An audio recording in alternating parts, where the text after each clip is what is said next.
আমাদের দেশে এখন সবাই ঐক্য চায়, ঐক্য কি চায়, কিন্তু ভোটের হিসাব। পাওয়ার পলিটিক্সে ঐক্য মানে হচ্ছে বাক্সে ভোট কত বাড়বে। এই ঐক্য দিয়ে দিনের লাভ আছে? কথা বলে না। দেশের লাভ আছে? ঐক্য হতে হবে দিনের স্বার্থে। কিসের স্বার্থে? আমরা এদেশের ওলামায়ে কেরামের প্রাণের দাবি প্রাইমারি থেকে বিশ্ববিদ্যালয় পর্যন্ত দ্বীনি শিক্ষা বাধ্যতামূলক করা হোক। কেউ আমাদের দাবি মানছে? কারণ আমরা এক হতে পারি নাই। অথবা রাজনৈতিক ঐক্য করে ভোটের হিসাব নিকাশ আমরা বুঝি না, আমাদের পলিটিক্যাল কোনো ইন্টেনশন নাই। আমরা বুঝি দিনের স্বার্থে এক হইতে হবে, দেশের স্বার্থে এক হইতে হবে। আমাদের দাবিগুলো আদায় করতে আমরা এক হয়ে যাব। 3 নাম্বার হচ্ছে দেশের স্বাধীনতা রক্ষায় আমাদের এক হইতে হবে। কথা বলেন। এখন আমেরিকার চোখ বাংলাদেশে। 16 বছর ভারত আধিপত্য বিস্তার করছে। আমরা ভারতকে আর ভারতের দালালদেরকে ঝাড়ু ঝাঁটা দিয়া বাংলাদেশ থেকে বিতাড়িত করছি। এখন চোখ দিচ্ছে আমেরিকা। চোখ দিচ্ছে কে? আমেরিকা। আমেরিকা হচ্ছে খারাপ। ও যেই দেশে ঢুকে ওখানে সব খেয়ে হাড্ডিগুলো রেখে যায়। কি রেখে যায়? তার দৃষ্টি এখন বাংলাদেশে। আমি বিগত 16 বছর ভারতীয় আধিপত্যবাদের বিরুদ্ধে বক্তব্য দিয়েছি, আর 5ই আগস্টের পর মার্কিন আগ্রাসনের বিরুদ্ধে আমি বক্তব্য দিয়ে যাচ্ছি। কিন্তু আগে যারা ভারতীয় আধিপত্যবাদের বিরুদ্ধে বক্তব্য দিত, এখন তারা মার্কিন যুক্তরাষ্ট্রের বিরুদ্ধে বক্তব্য দেয় না। কারণ তারা মনে করে যুক্তরাষ্ট্রের প্রেসিডেন্ট তাদের পলিটিক্যাল ফাদার, রাজনৈতিক আব্বা।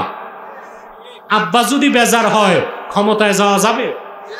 এই জন্য তারা বলেন আমাদের রাজনৈতিক স্বার্থ নাই, আমরা দেশের স্বার্থে বলেই যাব। বাংলার মাটিতে ভারতীয় আধিপত্যবাদকেও মেনে নেওয়া হবে না। আটলান্টিকের ওপার থেকে সাদা চামড়ার মার্কিনীদের আগ্রাসনও মেনে নেওয়া হবে না বাংলাদেশে। মানবেন? সেজন্য দেশের স্বাধীনতা রক্ষায় এক হতে হবে। দেখলেন আম্মা জান আয়েশার কাছে এক মহিলা বসা। বুখারী শরীফে মহিলার নাম আসে নাই, হাদিসের কিতাব অন্য সরাতে নাম এসেছে খাওলা আল আসাদিয়া রাদিয়াল্লাহু তাআলা আনহা। রাসূলুল্লাহ সাল্লাল্লাহু আলাইহি সাল্লাম হযরত আয়েশাকে জিজ্ঞেস করছেন, আয়েশা মান হাজিহি, মেয়েটাকে? তা আম্মা জান আয়েশা খুব প্রশংসা করতে লাগছেন। এ হচ্ছে সেই মহিলা, আনসার মহিলা, যে কিনা এত বেশি নামাজ পড়ে। আল্লাহর হাবিব বলেন, আয়েশা তোমাদের উপর সেটাই আবশ্যক যা তোমাদের সাধ্যের মধ্যে। ওয়াল্লাহি লা ইয়ামাল্লুল্লাহু হাত্তা তামাল্লু।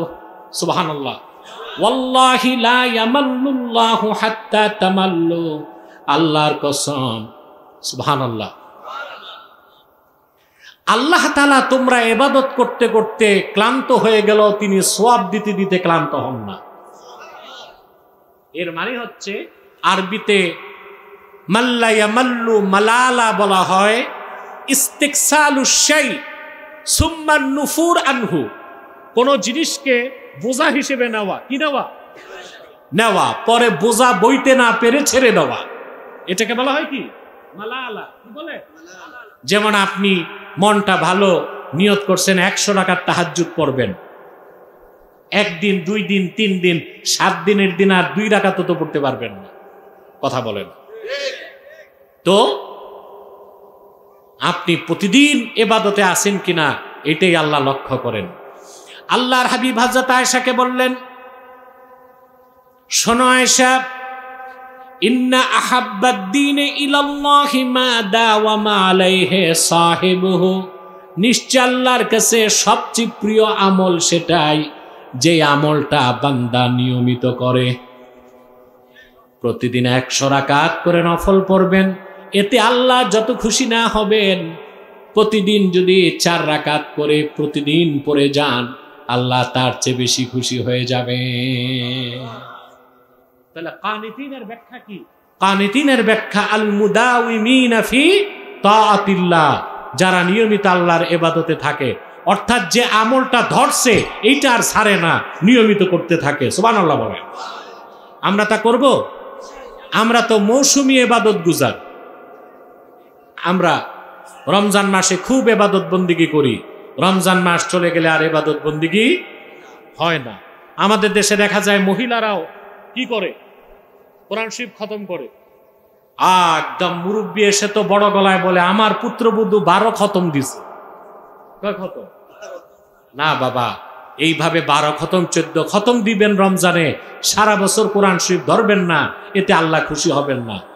বরং প্রতিদিন যে 10 আয়াত করে পড়ল, সুবহানাল্লাহ, সারা বছর পড়ল, আল্লাহ তারে কানিতিনের মর্যাদা দান করবেন। সেই জন্য আল্লাহ তাআলা বলেছেন, আস-সাবিরিন ওয়াস-সাদিকিন ওয়াল কানিতিন, যারা ধৈর্যশীল, যারা সত্যবাদী আর নিয়মিত আল্লাহর ইবাদতে রত থাকে। 4 নাম্বার গুণ হচ্ছে ওয়াল মুনফিকিন, যারা 2 হাতে আল্লাহর পথে খরচ করে। আপনারা করেন? কথা বলে না। ইনফাক ফি সাবিলিল্লাহ, জিহাদ ফি সাবিলিল্লাহর যত সওয়াব, আল্লাহর পথে জিহাদ করার যেমন মর্যাদা, ইনফাক ফি সাবিলিল্লাহ, আল্লাহর পথে খরচ করার সেই সমান মর্যাদা আল্লাহ দান করেন। বলেন সুবহানাল্লাহ। মসজিদে দিবেন, মাদ্রাসায় দিবেন, এতিম মিসকিনকে খাওয়াবেন, অভাবগ্রস্ত মানুষের অভাব পূরণ করবেন, বুভুক্ষ ক্ষুধার্ত মানুষকে খাদ্য দিবেন, বস্ত্রহীনকে বস্ত্র দিবেন, যার চিকিৎসা সেবা নাই তাকে ঔষধ দিবেন, যার বই কেনার টাকা নাই তারে বই কিনে দিবেন। এভাবে আপনি যত খরচ করবেন আল্লাহর খুশির জন্য, সব ইনফাক ফি সাবিলিল্লাহ, আল্লাহর পথে খরচ বলে গণ্য হয়ে যাবে। বলেন সুবহানাল্লাহ।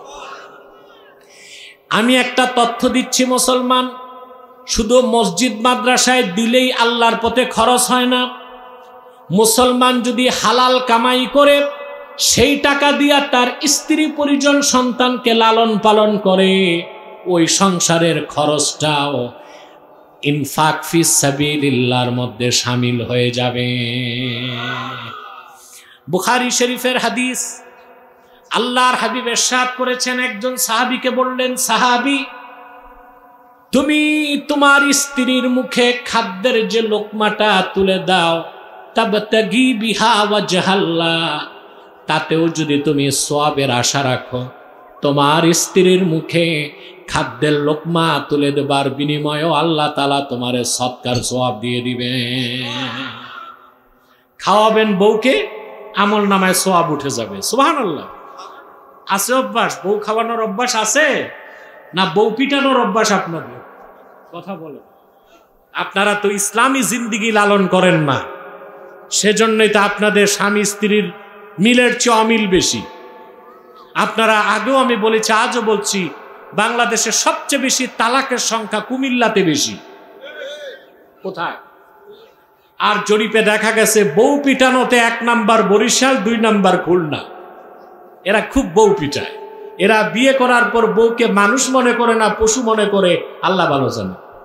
এটা জরিপে উঠে আসছে। তবে আমি অনুরোধ করব, আমি কুমিল্লা, বরিশাল, খুলনার মানুষকে অপমান করতে বলি নাই, বরং তাদের খাসলত ও তাদের বদ অভ্যাসকে পরিবর্তন করার জন্য এই কথাগুলো বললাম। আপনাদের স্বামী স্ত্রী এই যে রিলেশন, এটা খুব ভালো না। তার কারণ হচ্ছে সুন্নত তরিকায় তো চলেন না, ইসলামী জিন্দিগিতে অনুসরণ করেন না। সুন্নাত হচ্ছে আপনি আপনার স্ত্রীকে নিজের হাতে মাঝে মধ্যে খাওয়াই দিবেন। সুবহানাল্লাহ।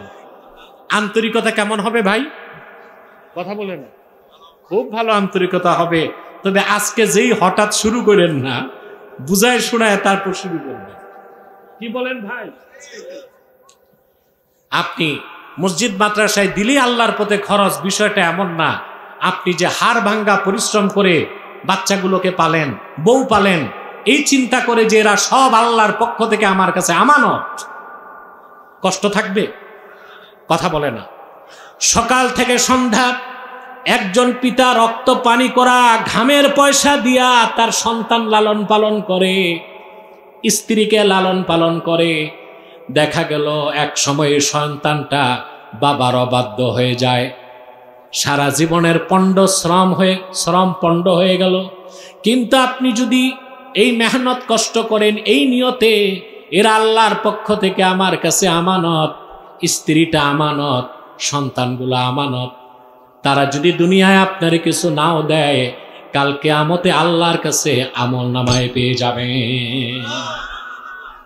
সন্তান পালা, স্ত্রীকে পালা, এই সব হচ্ছে ইনফাক ফি সাবিলিল্লাহ, আল্লাহর পথে খরচ। তবে আল্লাহ সবচেয়ে খুশি হন ইয়েতিমকে আদর করলে আর মিসকিনকে খাওয়ালে। সুবহানাল্লাহ। আমি একটা হাদিস শোনাচ্ছি আপনাদেরকে। এক সাহাবী এসে রাসূলুল্লাহ সাল্লাল্লাহু আলাইহি ওয়াসাল্লামের কাছে বললেন, ইয়া রাসূলুল্লাহ সাল্লাল্লাহু আলাইহি ওয়াসাল্লাম, আমার মনটা খুব শক্ত। মনটা শক্ত? আমাদের অনেকের মন শক্ত। মন কি? আমাদের যে বাঙালির মন কত শক্ত তা বোঝা যায় কালেকশনের বক্তা বসলে। 1 ঘন্টা লাগে ওয়াজ করে জনগণের মন নরম করতে। তারপর কোথাও কোথাও বক্তার যত ঘাম ঝরে তত পয়সাও উঠে না, ঠিক কিনা? যার সময় বক্তা তার কন্টাক্ট পুরা পকেটে ঢুকাইছে, মাদ্রাসার মোহতামিম সাহেব খালি রুমাল নিয়ে বাড়ি গেছে। হয় বাংলাদেশে? কথা বলেন। বক্তা তো কন্টাক্ট করে আনছে, 1 লাখ টাকা দিতে হবে। এখন উঠছে যা মাহফিলের খরচ আর বক্তারে দিয়ে মোহতামিমের হাত শূন্য। আসলে মনটা কত শক্ত বুঝেন। মন নরম করবেন কি করে? হাদিস শোনেন। সাহাবী বললেন, আমার মনটা শক্ত কি করব? আল্লাহর হাবিব বললেন, ইমসাহ রাসাল ইয়াতীম ওয়া আতইমিল মিসকিন। তুমি ইয়াতীমের মাথায় হাত বুলায় দাও আর মিসকিনদেরকে খাওয়ায় দাও, আল্লাহ রাব্বুল আলামিন তোমার মন নরম করে দিবে। শুধু ইয়াতীম মিসকিনকে খাওয়ালেই হবে না, আপনি মেহমানকেও যদি খাওয়ান সওয়াবের নিয়তে, এটাও সাদাকার সওয়াব হবে এবং ইনফাক ফি সাবিলিল্লাহ হয়ে যাবে। বলেন সুবহানাল্লাহ। কিন্তু আমরা মেহমানদেরকে আল্লাহর খুশির জন্য খাওয়াই না, আমরা এখানে দোকানদারি করি। কি করি? 16 বছর আমরা দেখছি ডিবির হারুনের ভাতের হোটেল, আর আমি দেখি সারা বাংলাদেশের বিয়ে বাড়িগুলো এক একটা ভাতের হোটেল। এখানে গরিবের দাওয়াত নাই, দাওয়াত হচ্ছে চেয়ারম্যান, মেম্বার, কাউন্সিলর, ধনী মানুষের। আপন ছোট ভাই রিক্সা চালায়, তার দাওয়াত নাই। বিধবা বোনের দাওয়াত নাই। যেই ভাতিজাগুলো গরিব, বাবার পয়সা নাই, ওদের দাওয়াত নাই। মুসলমান তেলের মাথায় তেল দেয়, টেবিল বিছানো থাকে, ভাবসাব এইরকম, খেয়ে যান, দিয়ে যান। তো কি হারুনেরটাই ভাতের হোটেল না এটাও ভাতের হোটেল? কথা বলেন। এটাও কি? মেহমানকে খাওয়াবেন কার জন্যে? ইন্নামা নুতইমুকুম লিওয়াজহিল্লাহি লা নুরিদু মিনকুম জাযাআও ওয়ালা শুকুরা। আমরা তোমাদেরকে পানাহার করাই আল্লাহর সন্তুষ্টির জন্যে, বিনিময়ে কিছু পারিশ্রমিক চাই না, কৃতজ্ঞতা চাই না, প্রশংসা চাই না, শুধুই আল্লাহর সন্তুষ্টির জন্য পানাহার করায়। সুবহানাল্লাহ। মেহমানদারি করবেন, মেহমানদারি করবেন। আপনি যদি মেহমানদারি করেন, সমাজে এমন অনেক মানুষ আছে মধ্যবিত্ত, ঘরে চাল নাই, ওই লোকটাকে চাল দিবেন, একবেলা খাবার দিবেন, ওইটা বেশি সওয়াব। কারণ ভিক্ষুক তো যেখানে যাবে কিছু না কিছু পাবে। আর মিডল ক্লাস, মধ্যবিত্ত যারা, দেখা যায় তাদের বাজার করার পয়সা নাই। আপনি প্রতিবেশী টের পাইলেন যে আমার প্রতিবেশী ভাই কষ্টে আছে, বাজারটা করে দিয়ে দেন, হতে পারে এটাই আপনার বেহেশতে যাবার জন্য একটা ওসিলা হয়ে যাবে। বলেন সুবহানাল্লাহ। আমি একটা হাদিস আপনাদেরকে শোনাচ্ছি সুনান তিরমিজি থেকে। মদিনাতুল মুনাওয়ারায় রাসূল করিম সাল্লাল্লাহু আলাইহি সাল্লামের একজন সাহাবী 3 দিন রোজা রাখলেন, কিছু খেতে পার নাই। সেহরি করেছেন পানি দিয়ে, ইফতার করেছেন পানি দিয়ে। 4র্থ দিন এক মদিনা মুনাওয়ারাতে আল্লাহর হাবিবের আরেকজন সাহাবীর কাছে এসে বললেন, ভাই আজকে 3 দিন রোজা রাখতেছি, মা যুক্তু জাওয়াকান ইল্লাল মা, জিহ্বায় পানি ছাড়া 3 দিন আর কিছু দিতে পারি নাই। আজকে রাতে আপনি যদি সম্মতি দেন, আমি আপনার ঘরে মেহমান হতে চাই। 3 দিনের না খাওয়া, রোজা ছাড়ে নাই। আর আমার দেশের মুসলমান ধৈর্য নাই, রোজার দিনেই যত রোগ আর বিমার শুরু হয়। রোজা রাখে না, জিজ্ঞেস করলে বলে আলসার, ক্যান্সার। ছি ছি ছি, অথচ রোজা হচ্ছে মহা ঔষধ, সব রোগের ঔষধ। ঠিক না ভাই? সাহাবী 3 দিন রোজা রাখছেন, পানি ছাড়া মুখে কিছু দিতে পারেন নাই। সাহাবী বললেন, ঠিক আছে, এশার নামাজের পর আপনি আমার বাসায় মেহমান হবেন। সাহাবী দৌড়িয়ে বাড়িতে এসে তার স্ত্রীকে বললেন, ঘরে কি আছে খাবার? বলে, কেন? তিনি বললেন, আল্লাহর হাবিবের একজন সাহাবী 3 দিন পানাহার করে নাই, এশার নামাজের পর মেহমান হবে আমাদের বাসায়। স্ত্রী বললেন, ঘরে আছে একজনের খাবার, আমরা আছি 3 জন, স্বামী, স্ত্রী আর ছোট বাচ্চা।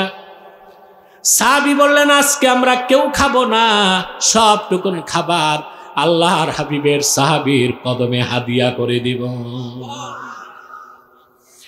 স্ত্রী বললেন, আমি আর তুমি না খেয়ে থাকলাম, ছোট বাচ্চাটা কেমনে ভুখা থাকবে? সাহাবী বুদ্ধি শিখালেন,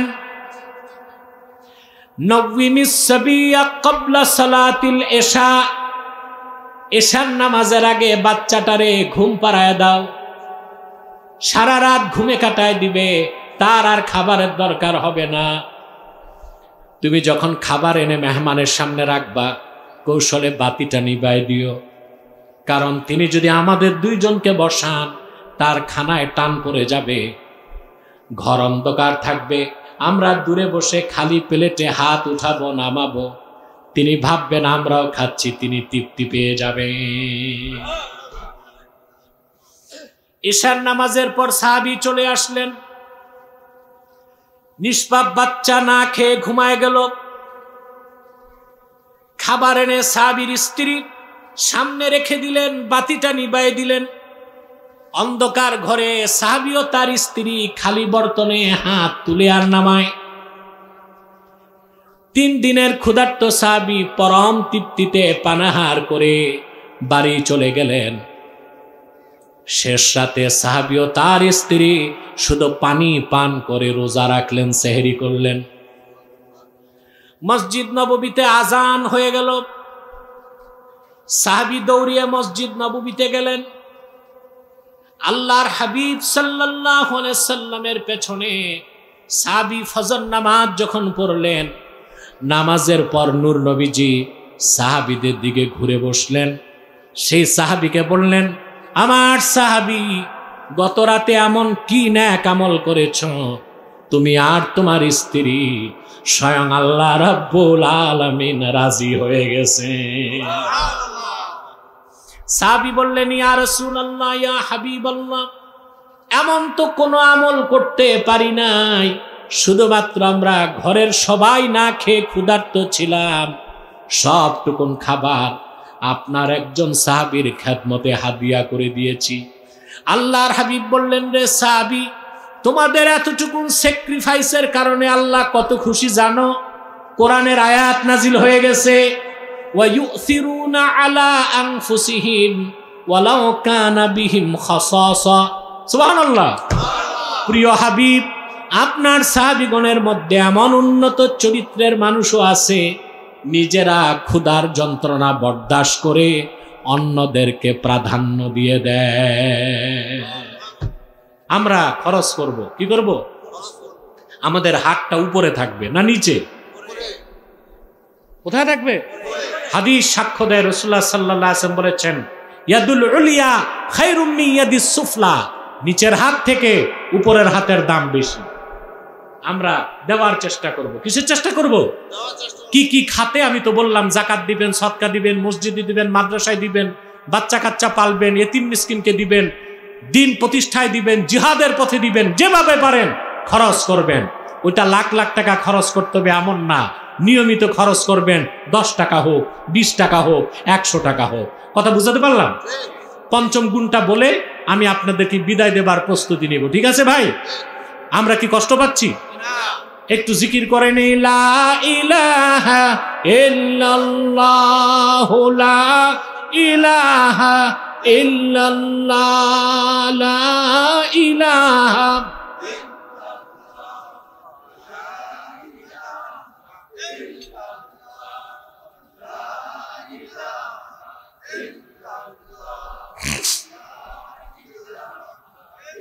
লা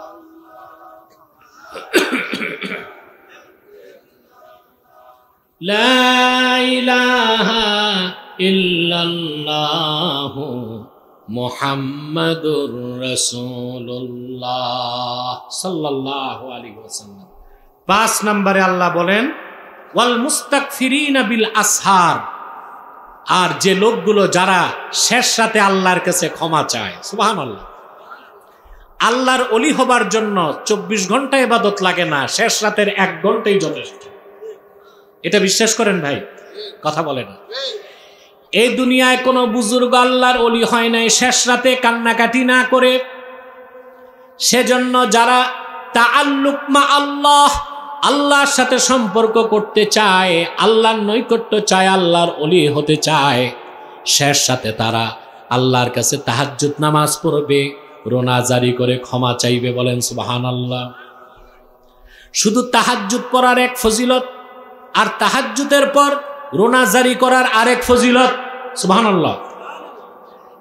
যুবকদের বলে যাই, সোনালী জীবন যদি চাও, আলোকিত জীবন যদি চাও, দুনিয়ায় কল্যাণ চাও, সমৃদ্ধি চাও, সফলতা চাও, পরকালে যদি জান্নাত চাও, শরীয়তের দৃষ্টিতে যারে বলা হয় সফল জীবন, তাহলে শেষ রাতে ফজরের 1 ঘন্টা আগে ঘুম থেকে উঠে যাও, পবিত্রতা অর্জন করে তাহাজ্জুদ পড়ে নাও মাত্র 4 রাকাত, তারপরে ফজর পর্যন্ত আল্লাহর কাছে রোনা জারি করো। কি লাগবে তোমার?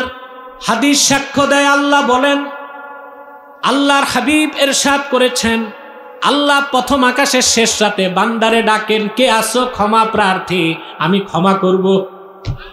সুবহানাল্লাহ বলবেন না মুসলমান? কে আছো অসুস্থ, আমি সুস্থতা দান করব। কে আছো অভাবগ্রস্ত, আমি অভাব মিটাই দিব। সবাই যখন ঘুমায় থাকে, আল্লাহর মুমিন বান্দা যখন শেষ রাতে উঠে 2-4 রাকাত তাহাজ্জুদ পড়ে হাত পেতে দেয়, আল্লাহ তাআলা রহমত বরকতের ঝর্ণা ধারা তার উপর জারি করে দেয়। সুবহানাল্লাহ। আপনারা বিপদে পড়লে পুলিশের কাছে দৌড়ান, রোগ বালাই মুসিবত, বিদেশ যেতে পারেন না, চাকরি নাই, মেয়ের বিয়ে হয় না, কবিরাজের কাছে দৌড়ায়। বিপদ আছে, কবিরাজের কাছে গেলে আপনাকে এমন সব কথা বলবে, আটলান্টিকের 3 ফোঁটা পানি, প্রশান্ত মহাসাগরের 4 ফোঁটা পানি, বঙ্গোপসাগরের লবণ, সুন্দরবনের সুন্দরী গাছের পাতা, এগুলো জোগাড় করতে করতে কিয়ামত চলে আসবে। ঠিক কিনা বলেন? বলবেন যে এগুলো আপনি জোগাড় করেন, আপনার কাছ থেকে পয়সা নিয়ে ভংসং একটা বুঝ দিয়ে দিবে। দোয়ার জন্য, তাদবীরের জন্য আল্লাহওয়ালা বুজুর্গ যারা শারঈয়া, রুকিয়া, শারঈয়া করে তাদের কাছে যাবেন, কবিরাজদের কাছে দৌড়াবেন না। ইহকালও যাবে, পরকালও যাবে। ভাই, কারো কাছে দৌড়ানোর দরকার নাই। তুমি যার বান্দা, তিনি দেবার জন্য প্রস্তুত আছেন, তুমি চেয়ে নাও। অ্যাপয়েন্টমেন্টের সময় শেষ রাত, অ্যাপয়েন্টমেন্টের সময় শেষ রাত। সুবহানাল্লাহ বলবেন না?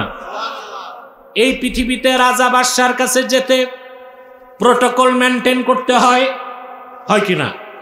কথা বলে না? ইউনূস সাহেব আগে গ্রামে গঞ্জে হাঁটছে না দিতে, সুদ দিতে, এখন যেতে পারবেন? কথা বলে না? প্রোটোকল মেনটেন করতে হবে না?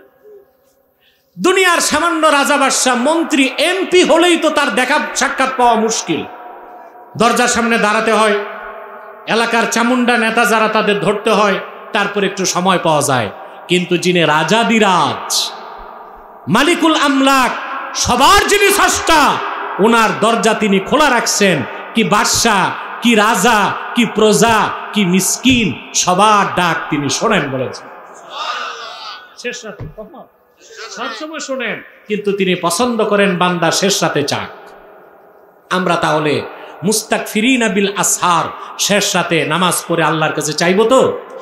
আমি একটা হাদিস শোনাচ্ছি, খতিব তাবরিজি রওয়ায়াত করেছেন।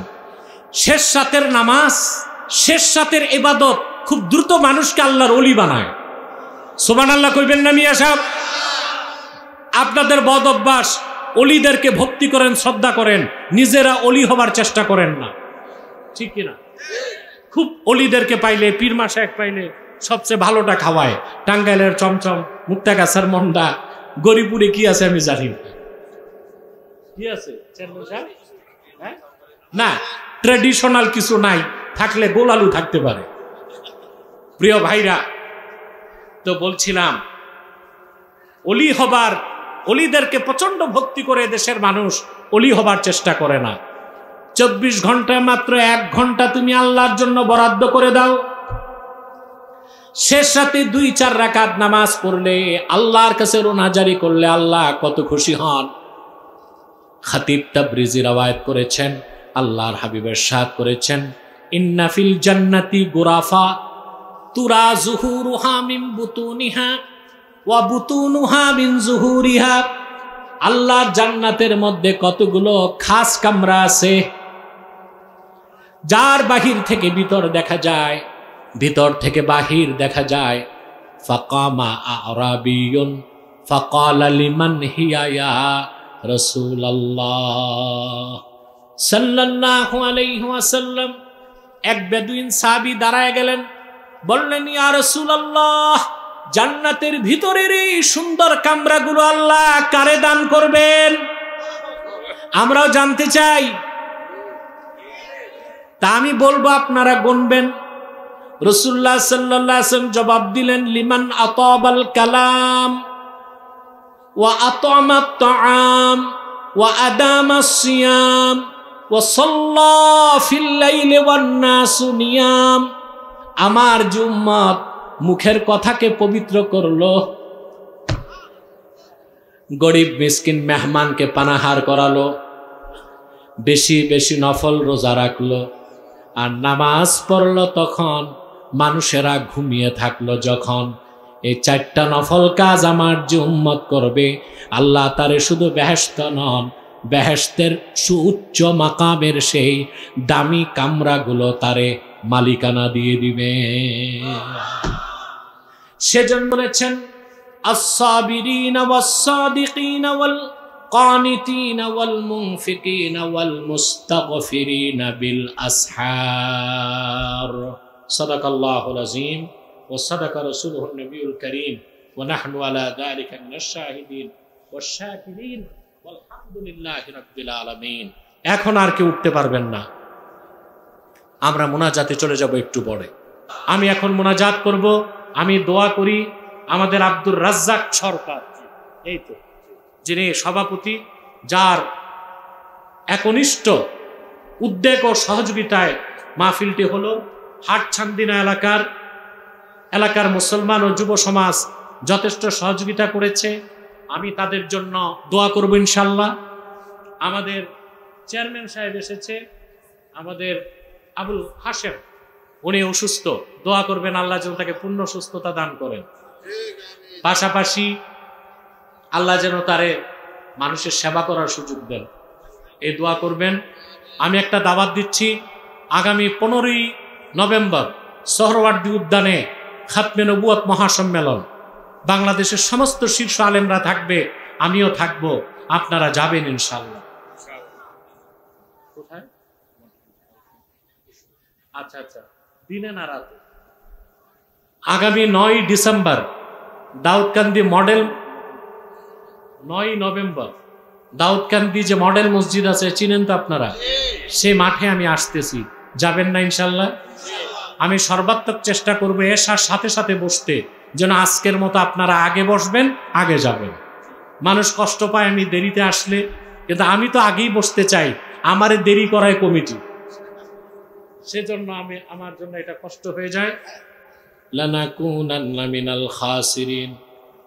আল্লাহ তাআলা হাটচান্দিনা এলাকাবাসী যুব সমাজের উদ্যোগে আয়োজিত আজকের মাহফিলে তোমার হাজার হাজার নেককার বান্দা, পর্দার আড়ালের মা বোন নিয়ে হাত তুলেছি। এতগুলো মানুষের মধ্যে যার দুটো হাত তোমার ভালো লাগে আল্লাহ, তার দুটো হাতের বিনিময়ে আমাদের জিন্দেগীর সমস্ত গুনাহ খাতা তুমি মাফ করে দাও। হৃদয়ের গভীর থেকে দোয়া করি আল্লাহ, তোমার আখিরি নবী নূর নবীজি আমার মুহাম্মদ মুস্তাফা সাল্লাল্লাহু আলাইহি ওয়াসাল্লাম আজ থেকে 1500 বছর আগে দুনিয়ার থেকে বিদায় নিয়েছেন। হায়াতুন নবী হিসেবে জান্নাতুল ফেরদাউস রওজা মুবারকে বিশ্রাম নিয়েছেন। আয় আল্লাহ, জীবনে একবার তোমার আখিরি নবী নূর নবীজি আমার মুহাম্মদ মুস্তাফা সাল্লাল্লাহু আলাইহি ওয়াসাল্লামের জান্নাতুল ফেরদাউস রওজা মুবারকে উপস্থিত হয়ে গো আল্লাহ, তোমার হাবিবের নূরের কদমে দরুদ ও সালামের হাদিয়া দেবার আগে আল্লাহ তুমি ডাক দিও না। আয় আল্লাহ তাআলা, একবার বা একাধিকবার যারা সোনার মদিনায় নূরের মদিনায় যেতে পেরেছি আল্লাহ, জীবনে বারবার তোমার আখিরি নবী নূর নবীজি আমার মুহাম্মদ মুস্তাফা সাল্লাল্লাহু আলাইহি ওয়াসাল্লামের নূরের শহর মদিনাতুল মুনাওয়ারা জিয়ারতের জন্য তাদের কপালটা আল্লাহ খুলে দাও। হৃদয়ের গভীর থেকে দোয়া করি আল্লাহ, তোমার আখিরি নবী নূর নবীজি আমার মুহাম্মদ মুস্তাফা সাল্লাল্লাহু আলাইহি ওয়াসাল্লামের নূরের চেহারা মোবারক স্বপ্নে একবার দেখে গো আল্লাহ, জান্নাত ওয়াজিব হবার আগে তুমি ডাক দিও না। একবার বা একাধিকবার যারা তোমার আখিরি নবী নূর নবীজি আমার মুহাম্মদ মুস্তাফা সাল্লাল্লাহু আলাইহি ওয়াসাল্লামের নূরের চেহারা মোবারক স্বপ্নে দেখার সৌভাগ্য লাভ করেছে আল্লাহ, জীবনে বারবার দেখার জন্যে তাদের কপালটা আল্লাহ তুমি জান্নাতি কপাল বানায় দাও। আল্লাহ, আমাদের অনেকের বাবা নাই, অনেকের মা নাই, অনেকের বাবা মা একজনও নাই। যত মানুষের বাবা মা দুনিয়ার থেকে বিদায় নিয়ে অন্ধকার কবরে চলে গেছে আল্লাহ, সকল ইমানদার বাবা মা দাদা দাদি আত্মীয় স্বজনের কবরের গুনাহ মাফ করে দাও, আর কবরগুলোকে জান্নাতের বাগান বানায় দাও। আল্লাহ, হাটচান্দিনা এলাকাবাসী যুব সমাজ, বিশেষ করে আব্দুর রাজ্জাক সরকার যার নেতৃত্বে মাহফিলটি হলো, তাহরিকে খাতমে নবুয়ত বাংলাদেশের কর্মীরা একনিষ্ঠভাবে সহযোগিতা করেছে মাহফিলটির জন্য, তাদেরকে আর এদেরকে শোনার জন্য যারা আসছে সকলকে আল্লাহ তুমি কবুল করো, নাজাতের জরিয়া বানায় দাও, মাহফিলটা জীবনের সব গুনাহ মাফ করে দাও। আল্লাহ, পর্দার আড়ালে আমার মা বোনরা হাত তুলেছেন, তাদের প্রত্যেককে একটি সোনার সংসার হাদিয়া করে দাও। আল্লাহ, তাদের প্রত্যেকের ঘরে সুখ দাও, শান্তি দাও, মনে প্রশান্তি দাও। রব্বুল আলামিন, আমার বোন যারা কুমারী, বিয়ে হয় না, তাদের প্রত্যেককে এক একজন ইমানদার চরিত্রবান সক্ষম যুবকের দ্বারস্থ করে দাও। আমার কলিজার টুকরা যুবক ভাইগুলোকে তোমার কুদরতের হাতে সোপর্দ করলাম। প্রত্যেক যুবককে খাঁটি ইমানদার বানায় দাও, সহি আকীদার ধারক বানায় দাও, আহলুস সুন্নাল জামাতের অনুসারী বানায় দাও, তাহরিকে খাতমে নবুয়ত আন্দোলনের সৈনিক বানায় দাও, নামাজি বানায় দাও। যারা বেকার তাদের সম্মানজনক কর্মসংস্থানের ব্যবস্থা করে দাও। আমার যে যুবকটা ব্যবসা করে ব্যবসায় লক্ষ গুণ বরকত দাও, আর যে যুবকটা বিদেশ যেতে চায় তার বিদেশ যাওয়ার স্বপ্নটা পূরণ করে দাও। আল্লাহুম্মা আইন্না আলা তাআতিক ওয়া যিকরিকা ওয়া শুকরিকা ওয়া হুসনি ইবাদাতিক ইয়া হাইয়্যু ইয়া কাইয়্যুম বিরহমাতিকা নাস্তাগীস আসলিহ লানা শানানা কুল্লাহ ওয়া লা তাকিলনা ইলা আনফুসিনা তারফাতা আইন ফাতিরাস সামাওয়াতি ওয়াল আরদ আনতা ওয়ালিয়ুনা ফিদ দুনিয়া ওয়াল আখিরাহ তাওয়াফানা মুসলিমিনা ওয়া আলহিকনা বিস সালিহিন। ভাইরা আমার, একটি মিনিট সময় ছেড়ে দিলাম, চক্ষুটা বন্ধ করুন, দিলটা নরম করুন, মাথাটা নত করুন। আল্লাহর আখিরি নবী নূর নবীজি আমার মুহাম্মদ মুস্তাফা সাল্লাল্লাহু আলাইহি ওয়াসাল্লামের ওসিলা ধরে আল্লাহর কাছে চান, যা চাইবেন তাই কবুল হয়ে যাবে। যদি পারেন ভাইরা, সারা জীবনের গুনার কথা মনে করে মুনাজাতে আমার আল্লাহর কাছে আত্মসমর্পণ করে 2 ফোঁটা চোখের পানি ছেড়ে দিন। দোয়া কবুল হয়ে যাবে, গুনাহ মাফ হয়ে যাবে, আল্লাহর ওলির কাতারে জায়গা হয়ে যাবে। বলেন, মনের সব কথা আল্লাহকে বলেন।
اللهم إنا نتوسل إليك بوسيلة حبيبك المحترم نبيك الخاتم سيدنا وسيد الأبرار نبينا ونبي الأنبياء محمد بن عبد الله نبي الله رسول الله صلى الله عليه وسلم الذي أكملت به قصر النبوة وحكمت لا نبي بعده وأعلنت في القرآن بالبرهان أن محمدا صلى الله عليه وسلم خاتم النبيين والمرسلين قبل 1500 سنة وصلى الله تعالى على خير خلقه نبينا محمد نور الله وعلى آله وصحبه أجمعين برحمتك يا أرحم الراحمين السلام عليكم ورحمة الله تعالى